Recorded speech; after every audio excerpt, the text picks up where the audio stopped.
ხერხემლის ტკივილის მიზეზი მარტო მალთაშურისი დისკის თიაქარი და პროტრუზია არ არის. ჩემი პრაქტიკიდან გამომდინარე, წელის ან კისრის მალების ტკივილის ხშირი მიზეზია პირველი, მალის სხეულის მოდიკ ანთებით დეგენერაციული ცვლილებები, რა დროსაც ზიანდება მალის სხეული.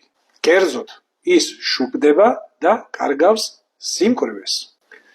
მიზეზი აღნიშნული პრობლემის არის მალების ოსტეოქონდროზი, დისკოპათია და მალების ხშირი ტრავმა. ამ დროს პაციენტს ახასიათებს ყრუ მუდმივი ხასიათის ტკივილები კისრის ან წელის არეში, რომელიც ატარებს ხშირად შემაწუხებელ სახეს.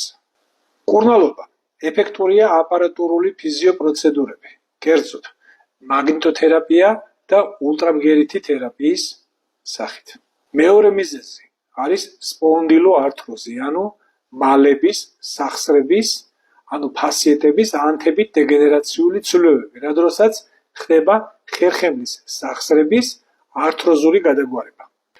მიზეზი არის საყრდენ-მამოძრავებელი სისტემის ასაკობრივი ართროზული ცვლილებები, რევმატოიდული სპონდილოართროზი, ტრავმები და ასე შემდეგ. ამ დროსაც პაციენტს აწუხებს დილის შებოჭილობითი ხასიათის ტკივილები ხერხემლის არეში, რომელიც შედარებით ყუჩდება მოძრაობისას.